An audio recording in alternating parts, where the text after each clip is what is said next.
Ya, Assalamualaikum warahmatullahi wabarakatuh. Mari kita mulai kuliah pada hari ini dengan membaca basmalah. Semoga apa yang kita pelajari hari ini bermanfaat dan barokah bagi kita semua. Oke, untuk materi sebelumnya yang sudah kita pelajari, kita sudah bahas dari pengertian urbanisasi kota, urban extension, urbanisasi, hingga ekonomi kota. Hari ini kita akan mempelajari materi yang lain. Apa yang akan kita pelajari ini? Nah, kita akan bicara masalah pembangunan berkelanjutan. Pasti saya yakin kalian sudah banyak mendengar dengan ini. Apalagi kalau yang kalian sudah aktif di penelitian, yang dari SMA sudah senang membaca, ataupun dari ketika kuliah dari semester 1 sampai semester 3, ataupun sampai semester 5 ini kalian sudah sering membaca, maka kalian bisa membahas mengenai apa itu pembangunan berkelanjutan. Pembangunan berkelanjutan apa sih? Pembangunan berkelanjutan atau sustainable development adalah sebuah upaya pembangunan yang melebihi aspek ekonomi, sosial, lingkungan, bahkan budaya untuk kebutuhan masa kini, tetapi tidak mengorbankan atau mengurangi kebutuhan generasi yang akan datang. Nah, itulah pembangunan berkelanjutan. Di mana pembangunan berkelanjutan ini tidak hanya berpikir satu sektor saja yang harus maju.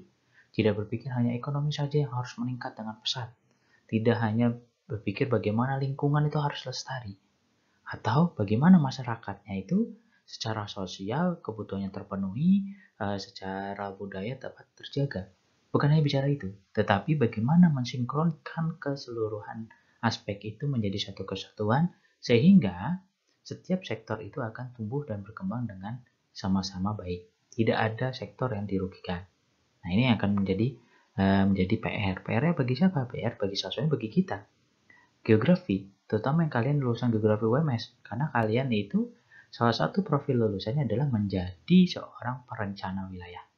Nah, ketika perencana wilayah berarti kalian harus berpikir seperti ini.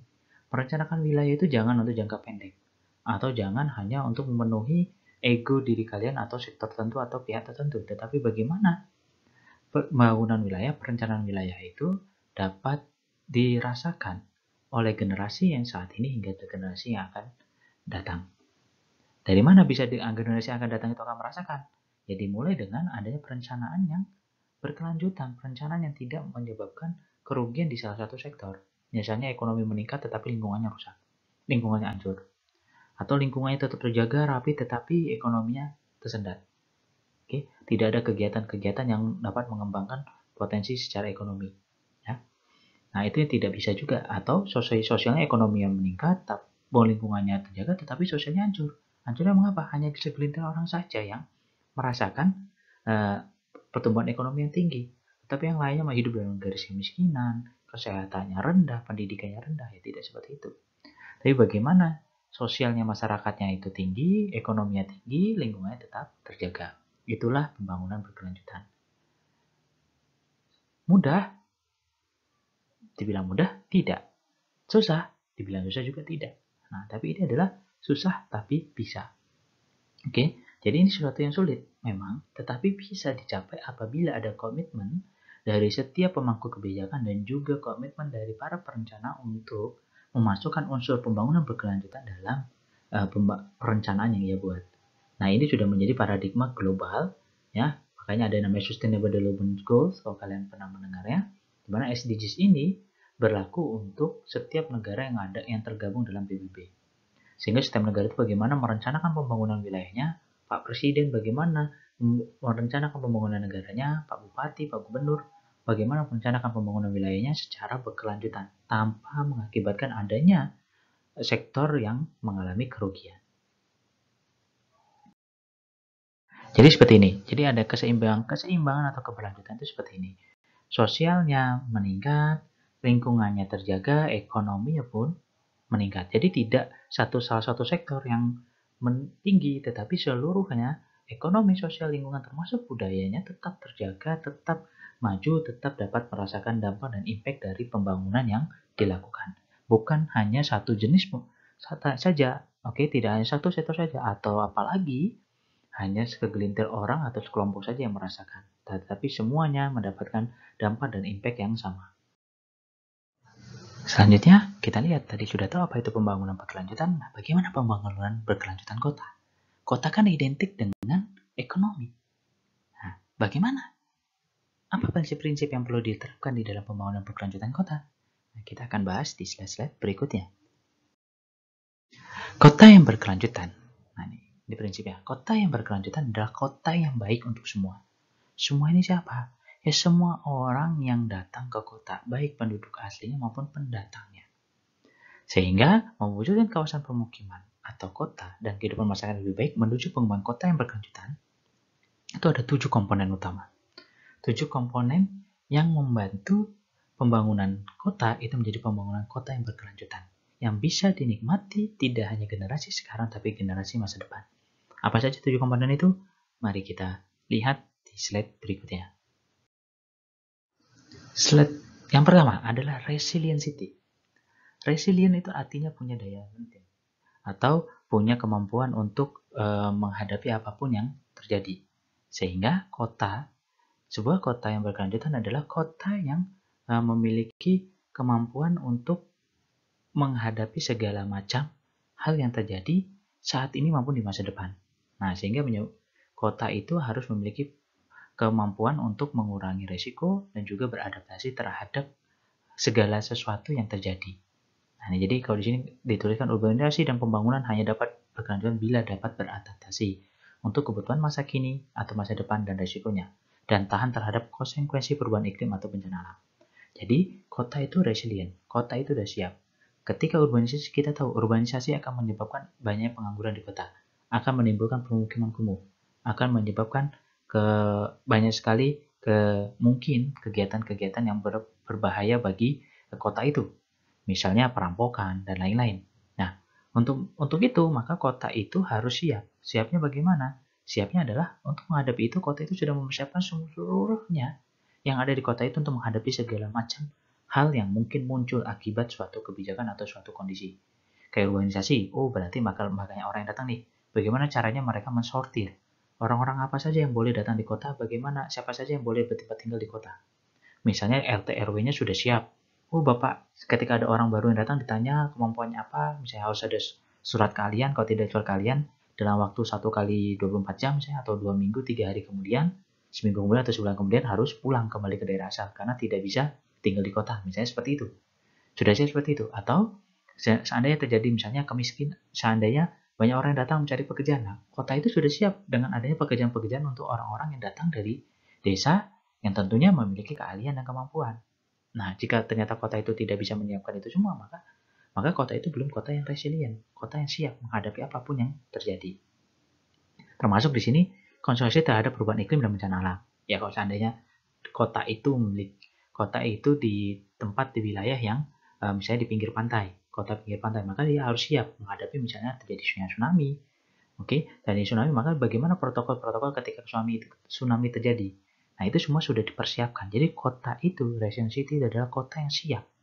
Siap dengan apapun yang akan terjadi.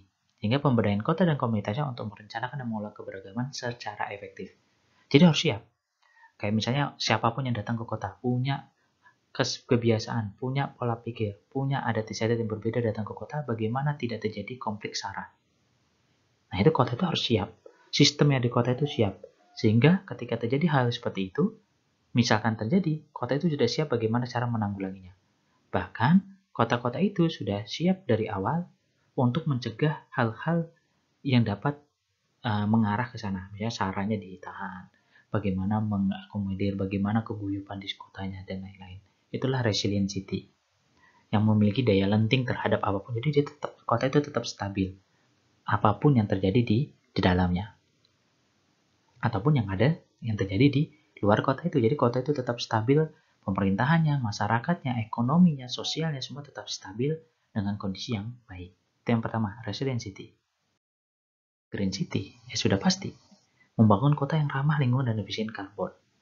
Kota hijau, ini sudah banyak sekali kota-kota yang seperti ini. Apalagi di dalam amanat undang-undang, kota, wilayah, baik kota, kecamatan, kabupaten, ataupun tempat yang lain, itu harus minimal memiliki 30% ruang terbuka hijau. Ruang terbuka hijau ini adalah ruang terbuka yang tidak, kalau boleh saya bilang, tidak dipaving, yang tidak di aspal, tetapi ruang terbuka hijau, baik hijau dan juga penyerapan. untuk penyerapan air hujan. Nah, ini yang perlu diperlukan. Jadi kota ini adalah kota yang ramah terhadap lingkungan dan efisien karbon. Nah, bagaimana caranya? Ya itulah prinsip dari wali kotanya. Contohnya kalau misalnya kita tahu misalnya ada Bandung, kemudian Surabaya yang sudah berupaya untuk membentuk sebuah kota yang ramah lingkungan dan efisien karbon. Di mana kota-kota itu mewujudkan bagaimana banyak, kalau di Bandung, kota Bandung, banyak sekali taman-taman. Kenapa? Selain untuk RTH 30%, itu juga menjadi siklus karbon untuk penyediaan oksigen yang baik untuk masyarakatnya, dan juga tempat berkumpul masyarakat, sehingga masyarakatnya tidak jenuh, tidak stres dengan kehidupan di kota yang begitu cepat dan begitu padat, penuh tekanan. Nah, butuh tempat-tempat untuk relaksasi. Nah, Green City inilah yang paling penting. Jadi, mendesain kota yang nantinya memiliki efisiensi sumber daya dan pro lingkungan. Nah, ini juga termasuk dalam keberlanjutan. Aspek lingkungan termasuk di dalam sini. Jadi aspek lingkungannya ada di sini. Oke. Yang tadi yang resilient lebih sifatnya ke sosialnya, sosial lingkungan dan juga ekonomi. Kalau Green City ini lingkungannya, kita lanjutkan. A safe and healthy city. Nah, jadi kotanya itu harus aman dan juga sehat. Sehatnya itu bagaimana? Amannya itu gimana? Ya, membuat perumahan kota yang lebih aman dan lebih sehat. Bagaimana bisa sehat? Ya tenang tadi dengan adanya Green City. Kota itu banyak lahan terbuka hijau sehingga masyarakatnya bisa menikmati oksigen dengan baik. Bisa melakukan relaksasi terhadap terlepas dari kejenuhan yang terjadi di kota. Safe-nya gimana ya? Safe-nya itu tadi masyarakat tidak khawatir, tidak takut untuk hidup di kota itu. Tidak takut tadi.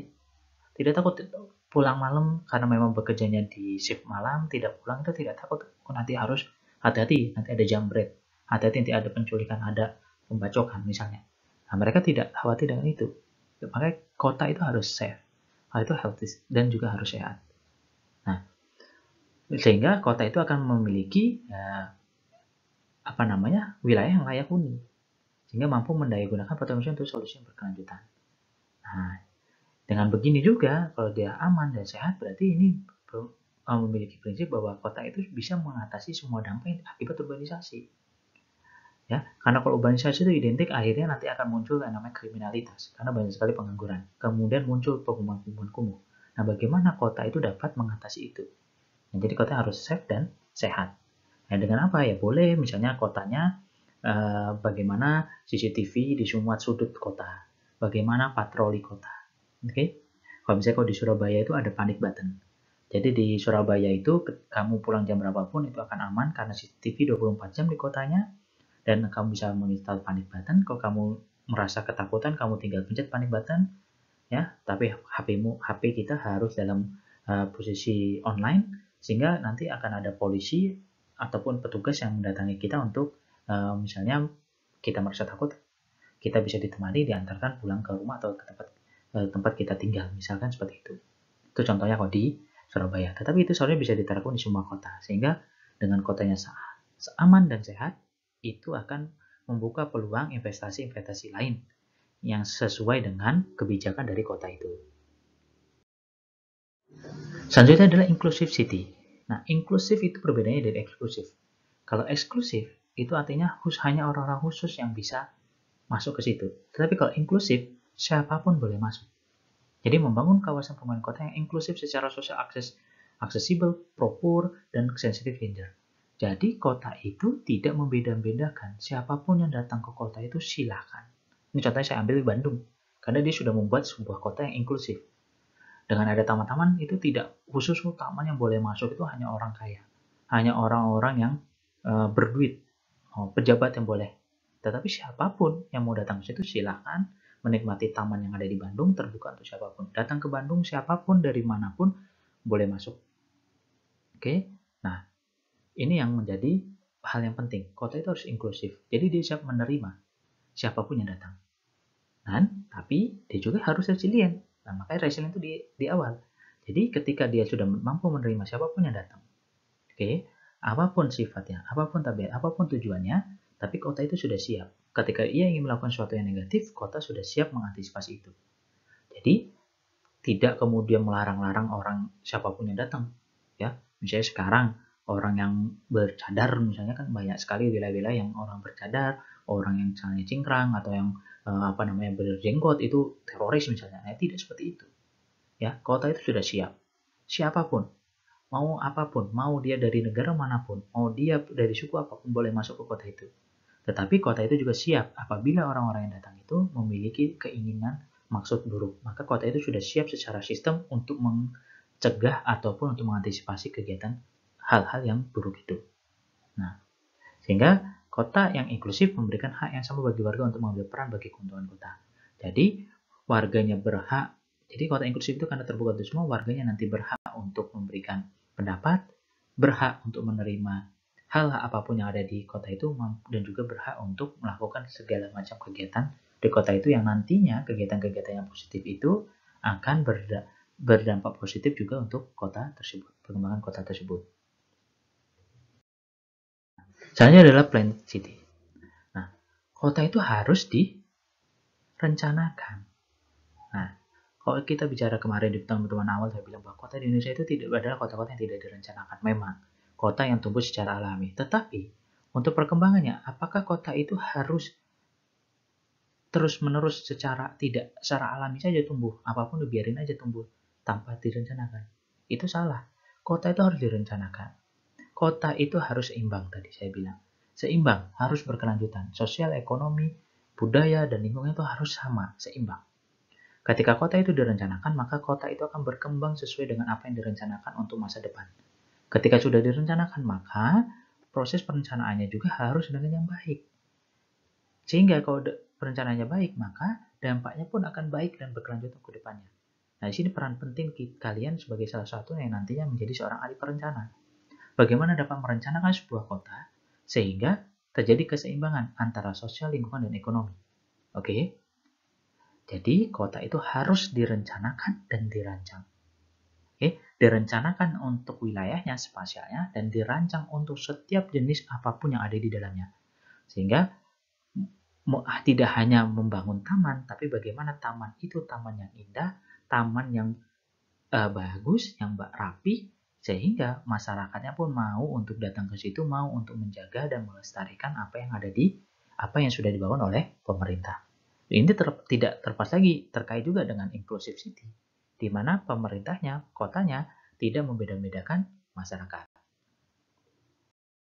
Nah, selanjutnya productive city. Nah, productive city adalah kota yang efisien dan layak untuk berusaha produktif. Bagaimana produktifnya? Ketika kota itu sudah direncanakan dengan baik, kota itu mampu menjaga kondisi wilayahnya menjadi aman, lebih sehat, kemudian lingkungannya terjaga dengan rapi, maka itu bisa menjadi sebuah cara dari kota itu untuk membranding, untuk mempromosikan kota itu, sehingga kegiatan ekonomi di kota itu akan bergerak dengan baik.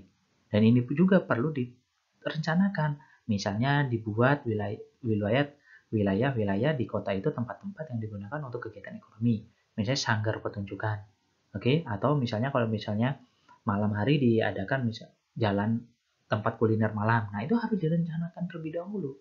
Tidak bisa asal misalnya bebas sudah terserah mau bangun di mana bebas saja. Yang terjadi kalau seperti itu adalah kesemrawutan, ketidakteraturan yang nantinya berdampak pada kondisi kota itu menjadi tidak lebih baik dan tidak lebih rapi. Jadi ketika kota itu sudah direncanakan, rencananya itu secara menyeluruh, tidak hanya satu sektor, tidak hanya satu kegiatan saja, tapi seluruh kegiatan direncanakan. Ya, dengan begitu, maka segala kegiatan yang terjadi di kota itu memang sudah direncanakan, sehingga tidak ada kegiatan-kegiatan yang tiba-tiba muncul yang berakibat buruk bagi kota. Contohnya kalau misalnya, kalau misalkan di Jakarta atau misalnya di Jogja. Di Jogja ada kegiatan-kegiatan yang di Rumah Sakit Sarjito, di sekitar Rumah Sakit Sarjito dulu banyak sekali yang namanya pedagang kaki lima di sana. Yang berakibat apa? Pedagang kaki lima itu mengakibatkan bahu jalan itu menjadi tertutup. Belum lagi parkir ya, sudah ditutup oleh bangunan jualan PKL, ditutup lagi dengan parkir, sehingga ketika ada pasien emergensi, pasien yang sekarat itu tidak bisa segera mendapatkan perawatan di rumah sakit, padahal itu rumah sakit pemerintah. Oke, rumah sakit kelas A. Nah, kenapa bisa seperti itu? Karena tidak direncanakan. Tidak direncanakan nanti, ini karena sudah itu dekat dengan UGM, itu dekat dengan rumah sakit, sudah pasti akan ada muncul kegiatan-kegiatan ekonomi mikro di situ. Kenapa tidak direncanakan? Nah, kalau tidak direncanakan akhirnya apa? Akhirnya jadi menimbulkan masalah kemacetan yang akhirnya berdampak pada nyawa. Nah, begitu juga dengan kota. Kalau kota tidak merencanakan, sudah membangun misalkan pusat-pusat apa tadi RTA baru, taman-taman baru, tetapi tidak kemudian taman-taman itu memiliki kondisi memiliki tempat yang baik bagus untuk mendatangkan banyak orang untuk berrekreasi ke sana. Tetapi pemerintah tidak merencanakan, memplanningkan parkirnya di mana, tempat jualannya di mana. Nah, kalau kondisi itu tidak dipersiapkan oleh pemerintah, maka akan berakibat pada rusaknya taman atau RTA yang sudah dibangun, yang sudah bagus dan rapi itu. Kenapa bisa? Ya bisa, karena apa? Karena nanti akan muncul parkir liar, muncul namanya kegiatan ekonomi yang liar, oke? Yang kemudian berdampak membuang sampah sembarangan, yang akhirnya nanti tamannya rusak, tamannya tidak rapi. Nah, itu yang perlu dipikirkan. Nah, itulah yang disebut kota itu harus direncanakan. Sehingga ketika direncanakan yang baik, maka kota itu akan bergerak seekonominya dengan baik, sesuai dengan apa yang direncanakan, dan berakibat pada pertumbuhan ekonomi wilayah tersebut. Nah, yang terakhir adalah imagable city. Bagaimana kota itu punya sebuah ciri khas, punya trademark, punya ikon, punya sesuatu yang menjadi simbol dari kota itu. Ya, itu yang harus kita pikirkan. Harus ada imagable city, kayak Singapura. Saya contohkan, Singapura image-nya dia kotanya bersih, rapi, santun, ya kan di sana, sehingga orang-orang ingin datang ke sana. Dan image itu kemudian memang ternyata di sana memang seperti itu. Orang kalau buang sampah sembarangan ditenda. Orang di sana harus mengikuti peraturan. Orang di sana menjadi lebih rapih, lebih taat aturan. Ya karena selain image, nah image ini berguna untuk apa? Agar orang-orang mau datang ke sana, datang ke kota itu. Oh, karena di kotanya rapi, bersih, punya patung singa yang ikonik sekali di Singapura. Jadi orang datang ke sana untuk melihat itu. Oke, tanpa disuruh pun orang akan tersebar dengan meluas. Atau contoh lainnya misalnya Paris. Paris ada menara Eiffelnya dan juga kondisi sana romantis, tempatnya baik, rapi. Jadi orang mau datang ke sana. Nah, bagaimana bisa membuat image kota? Image kota itu dibuat dari mana? Ya dari perencanaan kota itu. Kota itu mau direncanakan seperti apa? Mau punya image apa? Oke. Misalnya Indonesia, kota-kota Indonesia. Apakah sudah punya image-nya masing-masing? Mungkin yang image-nya kental adalah kota Jogja. Oke. Kota Jogja dengan keratonnya, dengan Malioboro-nya, dengan Tugunya. Ya. Itu image-nya. Kota yang ramah, ya. Kota yang adat istiadatnya masih dipegang teguh. Nah, heritage-nya masih ada di sana. Nah, tapi permasalahannya kota-kota yang lain sudah seperti itu belum? Nah, dan kalau kota Jogja ketika sudah punya image itu, bagaimana menjaga image itu? Bagaimana kota itu direncanakan untuk mengadopsi segala jenis macam perubahan-perubahan yang terjadi. Nah, kenapa? Kota Jogja karena image seperti itu, kotanya nyaman, tenang, enak untuk pensiun, maka akan banyak orang yang datang ke sana. Ada UGM di sana, makanya banyak orang yang datang ke sana. Ketika datang dari berbagai wilayah dari Indonesia, maka akan menimbulkan berbagai macam kondisi. Bisa permasalahan yang muncul di sana. Nah, bagaimana kota Jogja itu bisa resilient menghadapi itu semua? Nah, sekarang balik lagi ke wilayah kalian, tempat kalian tinggal, atau kota tempat kalian tinggal, kota dekat tempat kalian tinggal. Solo, saya Semarang. Apakah sudah seperti itu? Apa sudah punya sebuah image kotanya? Kalau belum, nah itulah peluang kalian untuk bekerja nanti. Bahwa setiap wilayah di Indonesia ini tidak harus kota, tapi wilayah, desa, daerah itu harus punya image. Image itu dibangun dari mana? Dari perencanaan. Dari perencanaan yang baik, perencanaan yang tepat. Dari pembangunan perencanaan yang tepat itu akan menghasilkan sebuah kondisi masyarakat yang lebih teratur dan lebih rapi. Tidak hanya masyarakat, tapi kotanya dan tempatnya, wilayahnya. Sehingga ketika membuat sebuah image tertentu, itu akan dibuktikan oleh kondisi yang ada di sana. Contohnya Bali lah. Bali bagaimana tempatnya adat Hindunya masih kental di sana. Adat istiadatnya masih kental di sana. Dibutuhkannya apa? Oh, ketika nyepi, ya benar-benar sepi. Orang-orang benar-benar menjaga itu, termasuk orang yang datang. Orang yang datang ke Bali pun harus mengikuti itu. Karena mereka berusaha untuk kota itu, wilayah itu di Bali itu sudah menegakkan itu. Sehingga wajar kalau Bali menjadi sangat terkenal di dunia. Bahkan nama negara Indonesia tidak pernah tersebut. Yang tersebut adalah Bali. Nah, ini yang perlu kalian pikirkan. Itulah butuh image. Nah, ketika kita bicara image, maka wilayah perlu image dan juga negara butuh image. Nah, sehingga di sini pembangunan kawasan pembangunan kota yang menghargai nilai aset budaya, bangsa, sejarah, pusaka, baik untuk umum tidak terukur. Sehingga image ini bisa didapatkan dari sesuatu sejarah, misalnya kawasan kota lama, pemukiman tradisional, kawasan bersejarah, atau adat istiadat di suatu wilayah, atau image yang dibentuk berdasarkan perencanaan yang diinginkan oleh para perencana. Nah, oke. Inilah PR yang perlu kalian pikirkan sebagai mahasiswa geografi yang salah satu tujuannya nantinya menghasilkan para perencana. Nah, kalau kalian jadi seorang perencana, maka salah satunya untuk kota harus membuat kota yang berkelanjutan, dimulai dari kota yang resilient hingga kota yang direncanakan, sehingga kota itu memiliki image yang bisa dijual yang nantinya secara ekonomi akan menguntungkan kota itu karena akan mendatangkan banyak sekali turis, wisatawan, ataupun investor yang masuk karena tertarik akibat image yang beredar, yang muncul, yang tersebar di luar sana. Oke, nah ini. Oke. Itu saja materi saya untuk pembangunan berkelanjutan kota pada hari ini. Apabila ada kekurangan saya mohon maaf. Kalau masih ada pertanyaan, kebingungan, monggo silakan ditanyakan. Saya tidak bosan-bosannya membilang ini ke kalian setiap pertemuan. Karena kalau kalian bingung, yang rugi adalah kalian. Kalau saya sudah memberitahu kalian apa yang bisa saya sampaikan.